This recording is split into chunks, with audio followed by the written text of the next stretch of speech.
బాగానే చదువుతాను. ఇక్కడ 13 నుండి 18 వరకు చదవండి కదా. 13 నుండి 18 మత్తయి సువార్త 16వ అధ్యాయం 13 నుండి 18 వరకు చదువుతున్నాం. యేసు ఫిలిప్పదైన కైసరయ ప్రాంతమునకు వచ్చి, మనుష్య కుమారుడు ఎవడని జనులు చెప్పుకొనుచున్నారని తన శిష్యులను అడగగా, వారు కొందరు బాప్తిసమిచ్చు యోహాననియు, కొందరు ఏలియా అనియు, కొందరు ఇర్మియా అనియు, లేక ప్రవక్తలో ఒకడనియు చెప్పుకొనుచున్నారని. అందుకైన మీరైతే నేను ఎవరినైనా చెప్పుకొనుచున్నారని వారిని అడిగాను.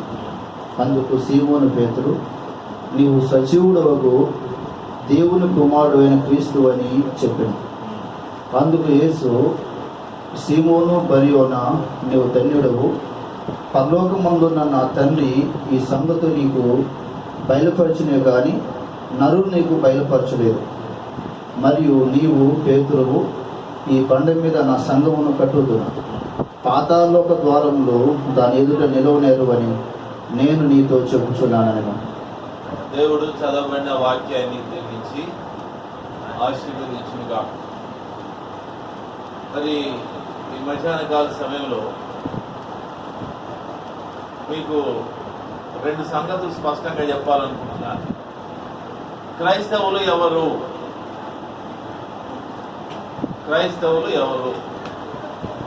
సంఘము లేక ఇంగ్లీష్లో చర్చ్ అంటారు. ఈ చర్చ్ అంటే ఈ 2 సంగతులు మనం తెలుసుకోవాలి స్పష్టంగా. చాలాసార్లు ఈ 2 సంగతులు తెలియకుండానే మన జీవితం ముగిసిపోతూ ఉంటాం. కాబట్టి క్రైస్తవులు ఎవరు అంటే ఇప్పుడు ఈయన సాక్ష్యం చెప్పినాడు. ఇంతకుముందు ఆయన ఏం చేసుకునేవాడంట?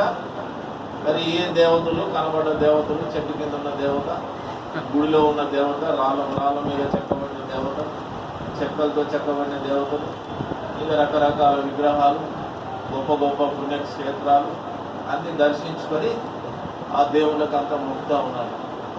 అయితే ఆయనలో ప్రశ్న ఉంది, ఏమని? నేను స్వర్గానికి ఎలాగెళ్ళాలా? ఈ దేవతలు దేవుళ్ళు తీసుకుపోతారా?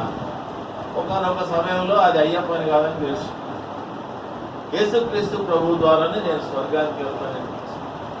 కాబట్టి క్రైస్తవులమైనటువంటి మనం మొట్టమొదటి సంగతి మనం ఎరగాల్సింది ఏంటంటే, యేసుక్రీస్తు ప్రభు నామముననే రక్షణ. చదవండి అపోస్తల కార్యములు 4వ అధ్యాయం 12వ వచనం. అపోస్తల కార్యములు 4:12. ఈ నామమునే మనము రక్షణ పొందవలను గాని ఆకాశము కింద మనుషుల్లో ఇవ్వబడిన మరి ఏ నామమున రక్షణ పొందలేము. ఈ నామమునే అనగా ఏ నామము? యేసుక్రీస్తు ప్రభు యొక్క నామం.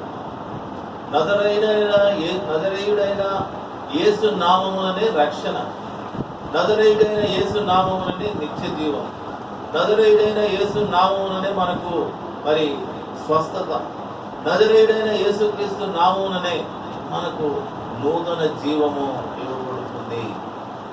ఈ నూతన జీవం అంటే ఏంటి అంటే, మనకున్నటువంటి ఈ ప్రస్తుత జీవము మారిపోవాలి. మనకున్నటువంటి జీవము ఎవరి ద్వారా వచ్చింది? మనకి తల్లిదండ్రుల ద్వారా వచ్చింది. మనం ఎలా పుట్టినాం ఈ లోకంలో?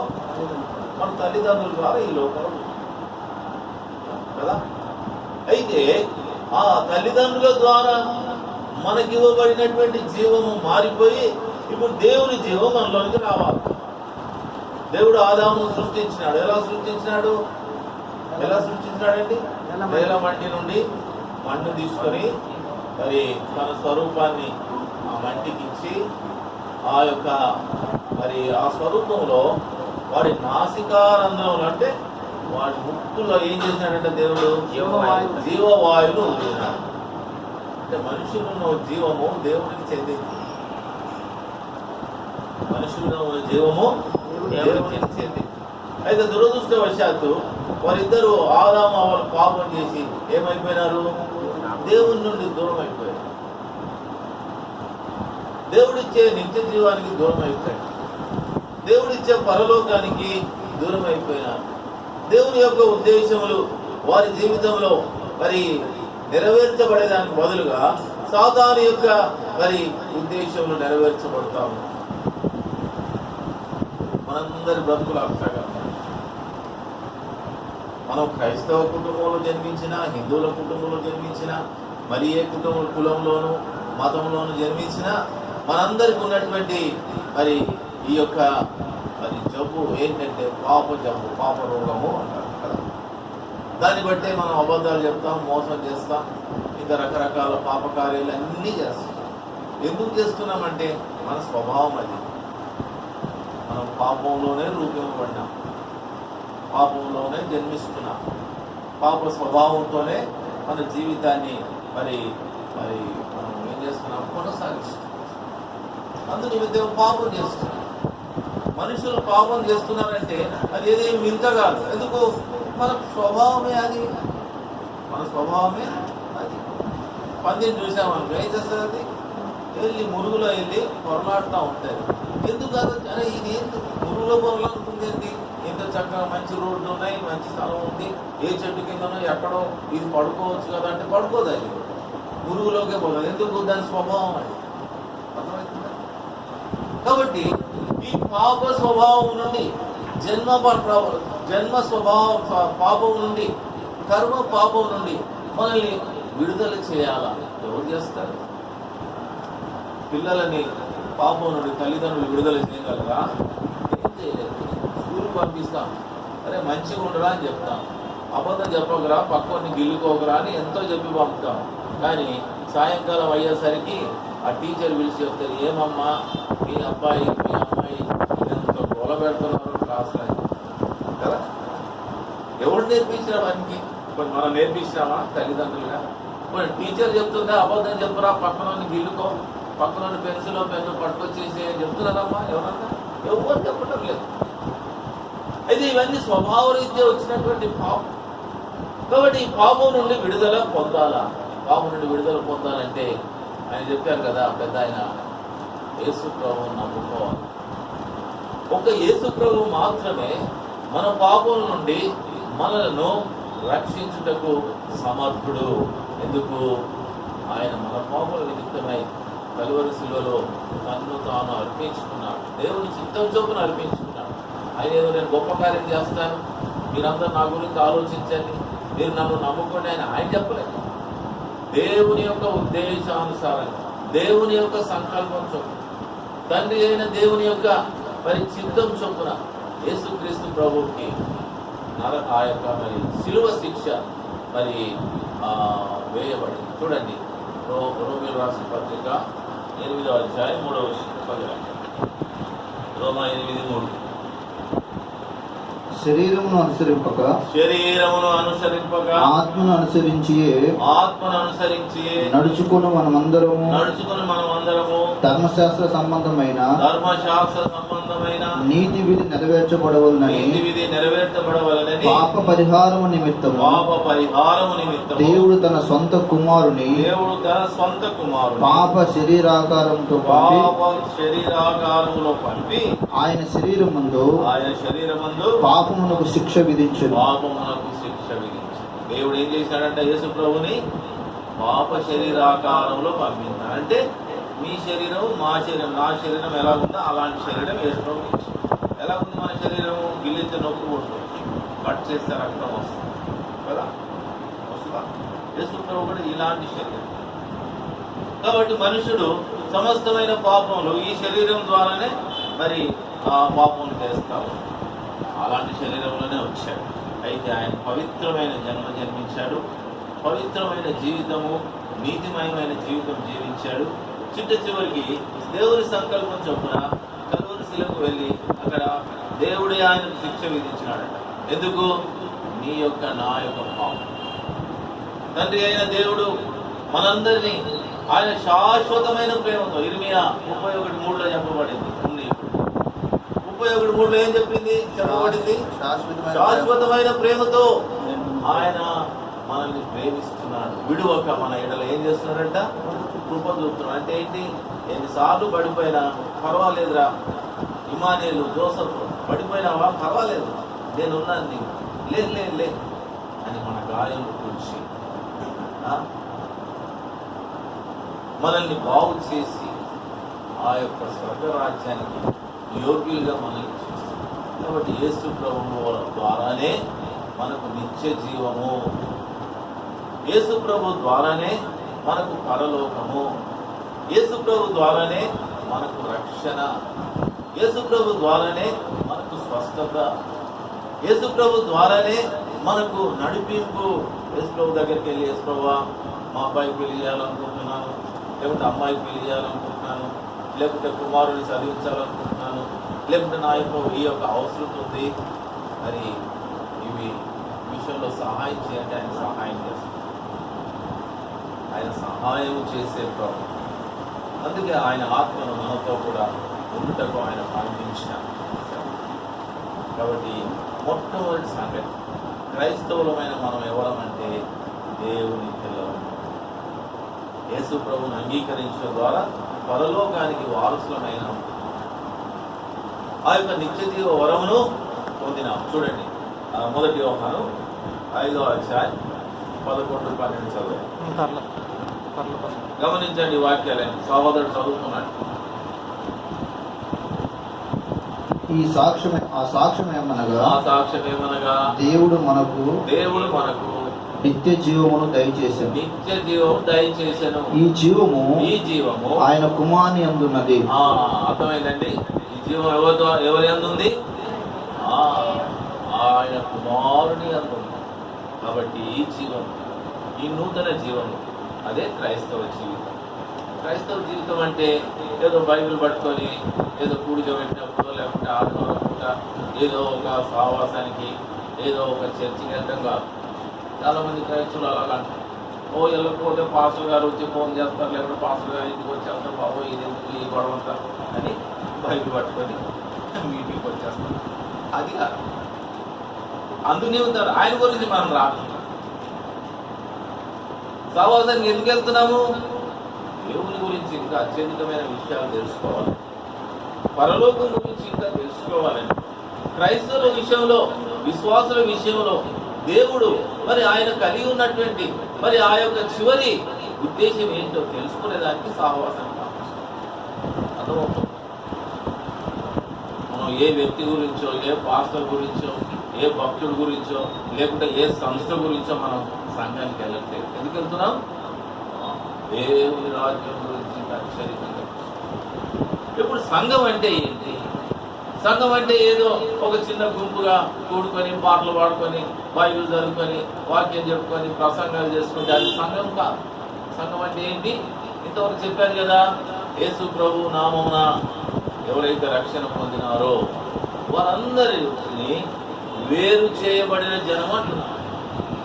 ఈ వేరు చేయబడిన జనము కూడుకునేటటువంటి అసెంబ్లీ, కూడుకునేటటువంటి సమాజాన్ని సంఘము అని పిలుస్తారు. ఎక్లీషియా అంటే కాల్డ్ అవుట్ పీపుల్, పిలువబడిన వారు.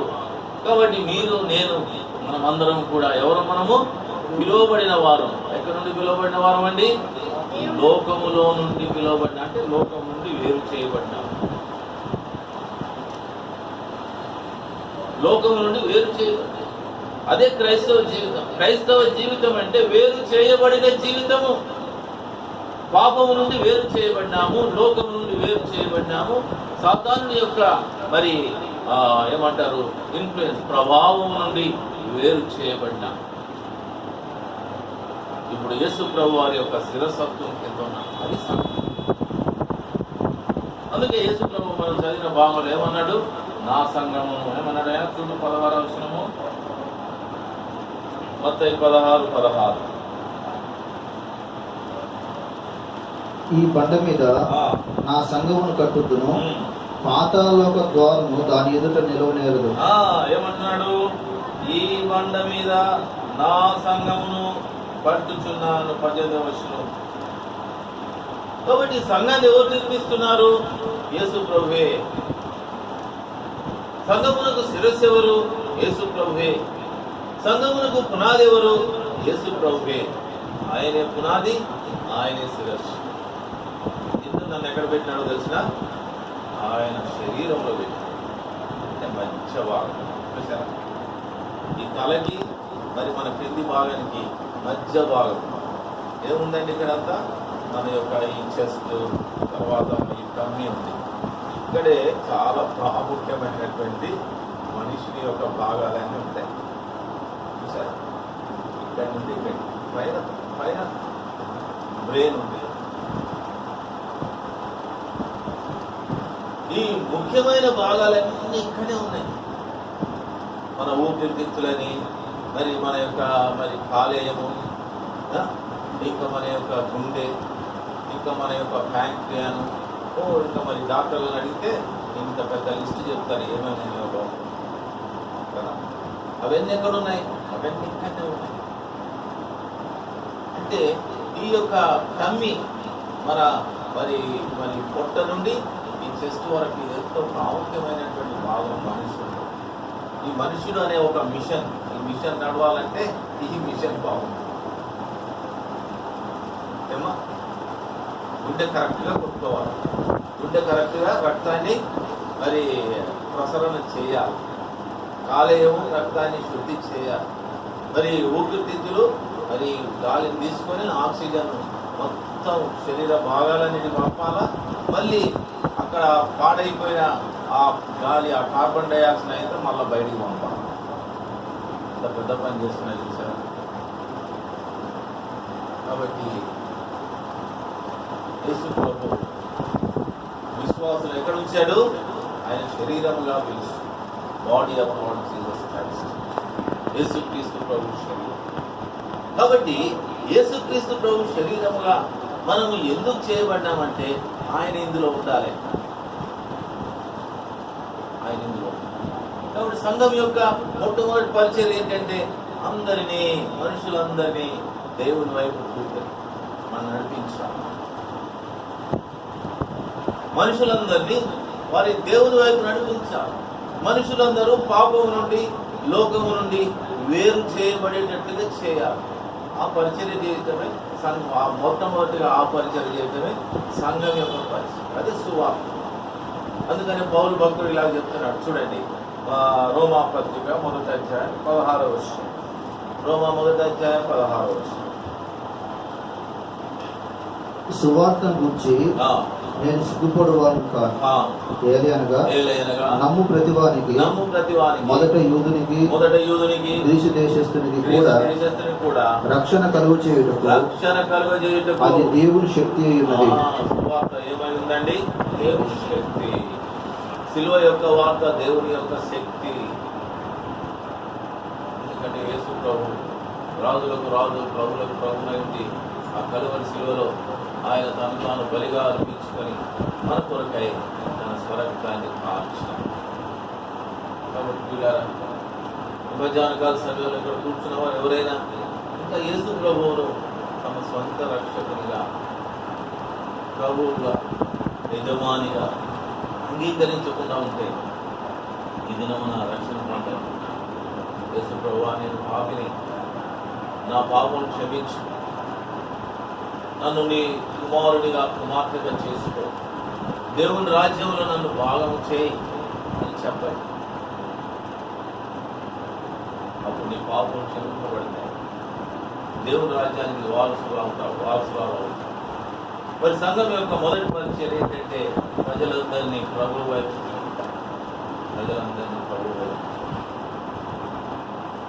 రెండవది మనము ఆ యొక్క సెపరేటెడ్ లైఫ్, వేరైన జీవితం జీవించుట. చూడండి, అపోస్తల కార్యములు 2వ అధ్యాయం 40వ వచనం.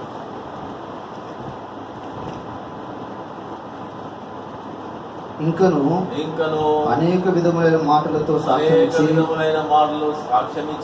మీరు మూర్ఖులకు ఈ తరం వారికి వేరై రక్షణ పొందులని వారిని హెచ్చరించను. గమనించగా, మూర్ఖులకు ఈ తరము వారికి వేరే. మనుషులమైన మనలో చాలా మూర్ఖత్వం ఉంటుంది. సింహాలను మనము ఏం చేయొచ్చు? మచ్చిక చేయొచ్చు కదా. ఈ రోజుల్లో సర్కస్ లేక వస్తలేవు. నేను చిన్నగా ఉన్న రోజుల్లో సర్కస్ ఉండేది. ఏంటి జోసఫ్ గారు? సర్కస్ ఉండేది. సర్కస్లో వాడు సింహాలను ఆడించేవాడు, ఏనుగులను ఆడించేవాడు, పులులను ఆడించేవాడు. మా సహోదరి అవుతుంది ఆవిడ చూసినప్పుడు సర్కస్ మంచిదే.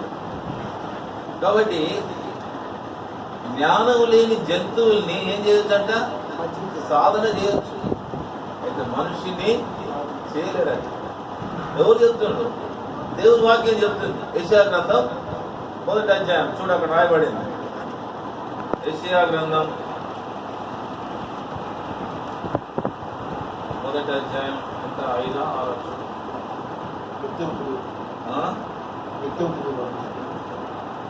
పాపిష్టి జనమా, లేదు ఆగు. 3వ వచనం. ఎద్దు తన కామాందని ఎరుగును, గాడిద తన సొంత వాని దొడ్డిని తెలుసుకును. ఇశ్రాయేలుకు తెలివి లేదు, నా జనులు యోచింపరు. అంటే దాని అర్థం ఏంటి? మనుషులకు ఆలోచన అనేది లేదండి. ఎద్దు ఎవరు ఎరుగుతుందండి? యజమాని. ఎవరు యజమాని? మనకు యజమాని ఎవరు? దేవుడు. మనం దేవుని ఎరగట్లేదు. తర్వాత గాడిద ఏం చేస్తుందంట? తన సొంత వాని దొడ్డి నెరుగుతుందంట. మనము మన సొంత వాని దొడ్డి సంఘం, యేసు ప్రభు నిర్మిస్తున్న సంఘాన్ని మనం ఎరగని పరిస్థితిలో ఉన్నాం. చాలా మంది లోకంలో నేను యేసు ప్రభుని నమ్ముకున్నానంటే అంట. మరి ఏం చేస్తున్నావా అంటే, ఎప్పుడో క్రిస్మస్ అప్పుడో, ఎప్పుడో ఈస్టర్ అప్పుడో వెళ్తానంటే అలా ఉంటాం.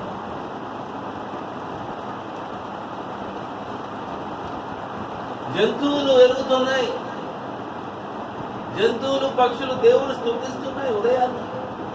మనుషులు స్తుతించడం లే. ఎవరో ఒకరు లేపితే కానీ లేకపోతే ఈ రోజు ఎవరు కలుపు తట్టాల వెళ్ళి. కారణం ఏంటంటే మన యజమానుని ఎరగలేకపోతున్నారు, మనకు జీవం ఇచ్చిన దేవుని ఎరగలేకపోతున్నారు, మనకు రక్షణ ఇచ్చిన ప్రభువుని గురించి ఆలోచించట్లేదు. ఇలాంటి పరిస్థితుల్లో మనం ఉంటున్నాం. కాబట్టి ప్రియులారా, సంఘం అనగా ఏంటంటే ఈ వేరు చేయబడిన ప్రజలు కూడుకొని వచ్చేది. అంత మాత్రమే కాదు, వారు ఒక దేవుని నివాస స్థలంగా కట్టబడుతున్నారు.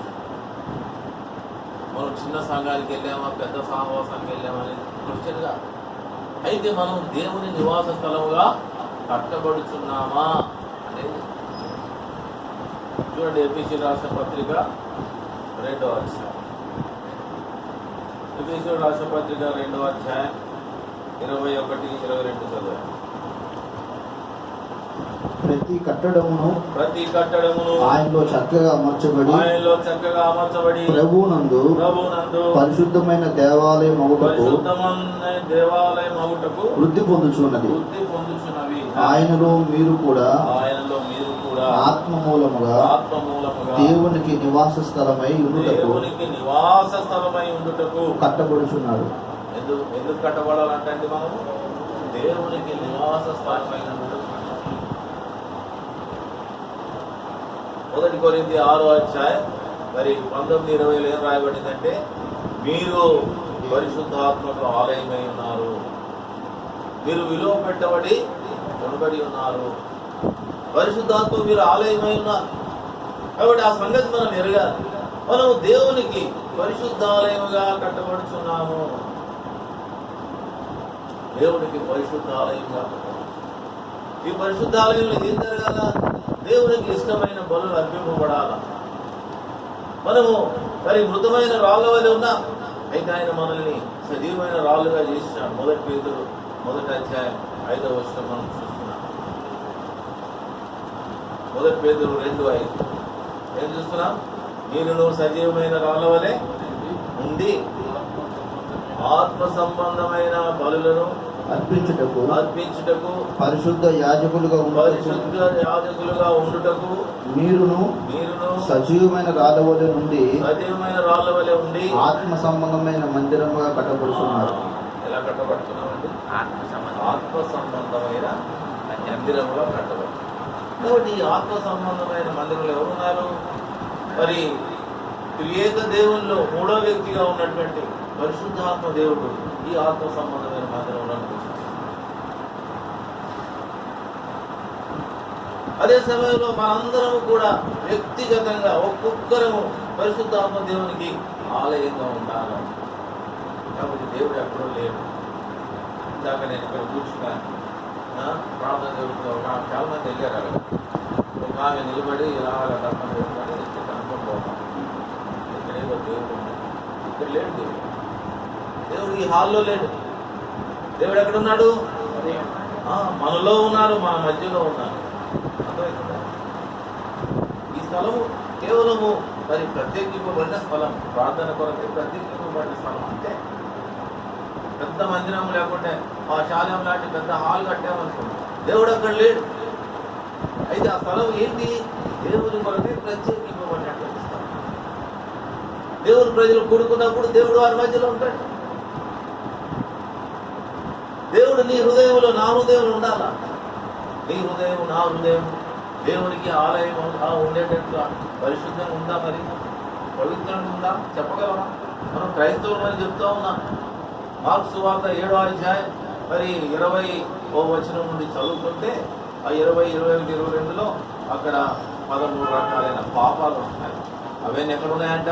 మనుషుని లోపల ఉన్నాయి. భయంకరమైన పాపాలు. పైకి కనబడు, అయితే సమయం అనుకూలంగా ఉన్నప్పుడు బయటకు వచ్చేస్తాం. సరే, మరి మన హృదయం ఎలా ఉంది? సహోదర సహోదరుల, మన హృదయం ఎలా ఉంది? నిజముగా మనం పరిశుద్ధాత్మ దేవునికి ఆలయంగా ఉన్నామా? ఆ రీతిగా పరిశుద్ధాత్మ దేవునికి ఆలయంగా ఉండి పరిశుద్ధాలయముగా కట్టబడుతున్నామా? అలాంటి వృద్ధి మనలో ఉందా? అలాంటి మరి ఆలోచన మనలో ఉందా? నేను దేవుని ఆలయంలో భాగము అన్నటువంటి ఆలోచన మనకున్నాం. అది కాదు. యేసు ప్రభు శరీరంలో భాగమైన వారందరూ దేవుని ఆలయంలో భాగంగా ఉంటారు. యేసు ప్రభు శరీరంలో భాగంగా ఎవరైతే లేరో వారు ఆలయంలో భాగంగా ఉంటారు. క్రైస్తవ మరి సంఘానికి పోవచ్చు, జీవితాంత బైబిల్ పట్టుకొని తిరగచ్చు, ఏమవుతుంది? యేసు ప్రభువులో ఉంటారు. దేవుని ఆత్మ నీలో నివాసం చేయాలి. మనమందరము దేవుని నివాసముగా కట్టబడాలి. కాబట్టి ఇది రెండో విషయం సంఘ పరిచర్యలో. మొదటి విషయం ఏంటి? మనుషులందరినీ యేసు ప్రభు వైపు తిప్పాలి, రక్షణలోనికి నడిపించి. రెండో విషయం ఏంటి? సంఘం అంటే దేవుని ప్రజలు ఎవరైతే రక్షణ పొంది పాపం నుండి, లోకం నుండి వేరు చేయబడ్డారో వారు దేవుని నివాస స్థలముగా, ఆత్మ మందిరముగా కట్టబడాలి. ఇది రెండోది. మూడో విషయం చెప్పి, మూడవది ఏంటంటే మరి సంఘము మరి ప్రత్యేకింపబడినటువంటి ప్రజలందరినీ యేసు ప్రభు రాకడ కొరకై సిద్ధపడాలి. యేసు ప్రభు వారి యొక్క రాకడ కొరకై సిద్ధపడాలి. చూడండి, అపోస్తుల కార్యములు 26వ అధ్యాయం. అపోస్తుల కార్యములు 26వ అధ్యాయం 19వ వచనం, 18వ వచనం. నన్ను చూసి ఉన్న సంగతులను గూర్చి, నేను నీకు కనపడబో సంగతులను గూర్చి, నిన్ను పరిచారకునిగాను సాక్షిగాను నియమించుటకై కనబడి ఉన్నవి. నీవు లేచి నీ పాదమును మోపి నిలువుము. నేను ఈ ప్రజల వలన అన్యజనుల వలన హాని కలగకుండా నిన్ను కాపాడదు. వారు చీకట్లో నుండి వెలుగులోనికి, సాతాను అధికారం నుండి దేవుడి వైపునకు తిరిగి నా యందలి విశ్వాసం చేత పాప క్షమాపణను పరిశుద్ధపరచబడిన వారిలో స్వాస్థ్యం పొందినట్లు వారి కన్నులు తెరుచుటకై నేను నిన్ను వారి యొద్దకు పంపేదనని చెప్పాను. చివరి భాగంలో ఏముందండి? మరి లేదండి, చివరి భాగం వారి కన్నులు తెరుచుటకై తర్వాత నేను నిన్ను వారి యొద్దకు పంపేదను. తర్వాత కాబట్టి అగ్రిప్ప రాజా, వారి చీకట్లోని వెలుగులోనికి, సాతాను అధికారం నుండి దేవుని వైపునకు తిరిగి నా యందలి విశ్వాసం చేత పాప క్షమాపణను పరిశుద్ధపరచబడిన వారు స్వాస్థ్యం పొందుటకు. పరిశుద్ధపరచబడిన వారిలో స్వాస్థ్యం పొందుటకు అంటే పరలోక స్వాస్థ్యం. పరలోక స్వాస్థ్యం పొందుటకు సంఘము సిద్ధపరచబడాలి. యేసు ప్రభు మధ్య ఆకాశం వచ్చినప్పుడు ఎత్తబడుటకు దేవుని ప్రజలు మరి సిద్ధపరచబడాలి. ఆ దినం రెండు సంగతులు జరుగుతూ ఉన్నాయి. చూడండి, మొదటి దశలో రాసిన పత్రిక 4వ అధ్యాయం 2 సంగతులు ఏంటో చూసి మనం ముగించుకుంటాం. చూడండి, మొదటి దశలో రాసిన పత్రిక 4వ అధ్యాయం 16 నుండి చదవాలి. ఆర్భాటముతోను ప్రధాన దూత శబ్దంతో దేవుని బూరతోను పరలోకము నుండి ప్రభు దిగివచ్చును. క్రీస్తునందుండి మృతులైన వారు మొదట లేతురు. ఆ మీదట సజీవులమై నిలిచి మనము వారితో కూడా ఏకముగా ప్రభుని ఎదుర్కొనుటకు ఆకాశ మండలమునకు మేఘం మీద కొనుక్కోబడుతుంది. ప్రభువును ఎదుర్కొనుటకు మనం కొనిపోబడాలి. మనం చనిపోయినా బ్రతికినా, ఇక్కడ చనిపోయిన వారి గురించి చెప్పబడింది, బ్రతికుండే వారి గురించి కూడా చెప్పాలి. యేసుక్రీస్తు ప్రభు ప్రధాన దూత శబ్దంతోను మహార్వాటంతోను ఎక్కడికి వస్తున్నాడు? మధ్య ఆకాశానికి వస్తున్నాడు. మధ్య ఆకాశం కంటే ఈ మేఘాలు వెళ్ళే అక్కడి వరకు వస్తున్నాడు అన్నమాట. మేఘారుడై వస్తున్నాడని రాయబడి ఆ లెవెల్ వరకు వస్తున్నాడు. అప్పుడు ప్రభువునందుండి, అంటే యేసు ప్రభువునందు విశ్వాసం ఉంచి మరి మృతులైన వారు ఏమవుతారంట? మృతుల్లో నుండి లేపబడుతున్నారు. అలాగే ఆయన యందు విశ్వాసంలో ఉండి విశ్వాసం కొనసాగిస్తూ పరిశుద్ధాలయముగా కట్టబడుచు ఆయన రాకడ కొరకు ఎదురు చూసే వారు కూడా మార్చబడుతున్నారు. ఎలా మార్చబడుతున్నారండి? Our wild bodies will be changed into glorious bodies. వీటి పత్రిక దీన శరీరములు మహిమగల శరీరముగా మార్చబడుతున్నాయి. ఫిలిప్పీ 3:20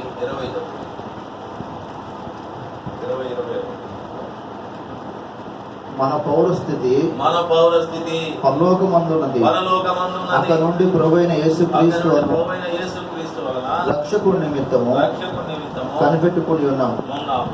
సమస్తమును తనకు లోపరుకొనజాలని శక్తిని బట్టి ఆయన మన దీన శరీరము మాటలు గమనించండి. ఆయన మన దీన శరీరములను తన మహిమగల శరీరమునకు సమరూపముగా గలదానిగా మార్చు. దీన శరీరమును ఆయన మహిమగల మహిమ శరీరము మరి ఎక్కడికైనా ఎగిరిపోతుంది. యేసుక్రీస్తు ప్రభువారు పునరుత్థానుడైన తర్వాత మగ్దలేని మరియ కనబడ్డాడు. మళ్ళీ వెంటనే పరలోకానికి వెళ్ళాడు. మళ్ళీ అక్కడ ఉండొచ్చు, మళ్ళీ గలిలయకి వెళ్ళేది, మళ్ళీ అక్కడి నుండి మరి శిష్యులు ఉన్నటువంటి ఆ యొక్క మరి ఆ యమ మార్గంలో వెళ్ళే శిష్యులు కనబడ్డాడు. మళ్ళీ వెంటనే అక్కడి నుండి ఎక్కడికి వచ్చాడు? మరి ఆ యొక్క రూమ్లో ఎక్కడైతే శిష్యులు కూడుకుని ఉన్నారో ఆ యొక్క మరి మేడ గదిలో అక్కడికి వచ్చి సమాధానం. అది మహిమగల శరీరం యొక్క స్వభావం. ఎగ్జాంపుల్ చెప్తున్నాను. ఇప్పుడు మనం కొంచెం ఈ బెంచ్ అంతా ఎత్తుకు ఎగరాలంటే ఎగరలేము. ఎగిరితే ఏమవుతాం? కింద పడతాం, కాలు చేయలేదు. అది దీని శరీరం. ఈ శరీరం యొక్క మరి పరిస్థితి అది. మా పిల్లకాయలు చాలా ఎవరే ఎగరొద్దురా అంటే కూడా ఏం చేస్తారు? సోఫాలకు వెళ్తారు, కింద కూర్చుంటారు, మళ్ళీ ఎగురుతారు, మళ్ళీ కూర్చుంటారు. చేయో కాలం మరి ఏదో అవుతాయి, వెనిగిపోయడము, ఫ్రాక్చర్ అవ్వడం అవుతాను కదా మనం చూస్తాం. అది మన దీన శరీరం యొక్క పరిస్థితి. అయితే మహిమగల శరీరము అలా ఏరోప్లేన్ లాగా వేసుకోగలిగింది. సంఘం యొక్క మూడో బాధ్యత. సంఘము ఎవరు? ఈ లోకము నుండి పాపం నుండి వేరు చేయబడిన వారు కూడుకునే ఆ గుంపుని సంఘము అసంఖ్యం. సంఘం యొక్క 3 పరిచర్యలు చూసాం. మొట్టమొదటిది అందరినీ, మనుషులందరినీ యేసు ప్రభు వైపు నడిపించాలా. యేసు ప్రభువే అది పాపుల రక్షకుడు, లోక రక్షకుడు, పరలోకానికి మార్గమైన సత్యాన్ని అందరికీ తెలిసేటట్టు చేయాలి. మీ బంధువులు, మిత్రులు, కుటుంబ సభ్యులు అందరికీ ఈ విషయాన్ని చెప్పాలి. మీ పొరుగు వారికి ఈ విషయాన్ని చెప్పాలి. మీ స్నేహితులకి ఈ విషయాన్ని చెప్పాలి. రెండోది మరి విశ్వాసులందరూ, ఆయన నామం పెట్టబడిన వారందరూ ఏం చేయబడాలా? పరిశుద్ధాలయముగా కట్టబడాలి. ముగించేస్తారు. ఇది రెండోది. మూడోది ఏంటి? ఆయన రాకడ కొరకై సిద్ధపరచబడాలి. ఇక్కడ ఏం రాయబడింది? మొదటి రాష్ట్ర పత్రికలో ఆ ప్రధాన దూత శబ్దంతోనూ ఆర్భాటంతోనూ మరి యేసుక్రీస్తు ప్రభు మధ్యాకాశానికి వచ్చినప్పుడు ఏం జరుగుతుంది? మృతులు ముందు లేస్తున్నారు. తర్వాత నిలిచి ఉన్న మనం కూడా ఏమవుతున్నాం? వారితో కూడా ఏకముగా ఏకముగా అందరూ. ఎంత మంచి మాట. మన పేరుని కోల్పోయినప్పుడు చాలా బాధ కలుగుతాయి. మా అమ్మగారు పోయిన సంవత్సరం దేవుని దగ్గరికి పోయినా, మా డాడీ ఇప్పుడు అప్పుడప్పుడు ఏడుస్తాం. ఎందుకంటే వాళ్ళ అత్తగారు చూశారు, సొంత వారు. మేము కూడా బాధపడుతూ ఉంటాం, మమ్మల్ని జ్ఞాపకం చేసుకుంటూ ఉంటాం. ఎందుకు? మరి ఆమె మమ్మల్ని పోషించింది, మాకు మరి భోజనం చేసి పెట్టింది, మమ్మల్ని చూసుకుంది, మమ్మల్ని పెంచింది, ఎన్నో మంచి కార్యాలు చేసి మమ్మల్ని ప్రేమించింది. కాబట్టి మమ్మల్ని ప్రేమించిన వారు వెళ్ళిపోతే ఏం చేస్తాం? మనము దుఃఖపడతాం కదా. అయితే ఇక్కడ సంతోషకరమైన విషయం ఏంటది? యేసు ప్రభు మధ్యాకాశానికి వచ్చినప్పుడు మన ప్రియుని తీసుకెళ్ళి ఎక్కడ పాతి పెట్టినామో వాళ్ళు లేస్తారు, మనం కూడా మహిమ శరీరంలోనికి మార్చబడతాం.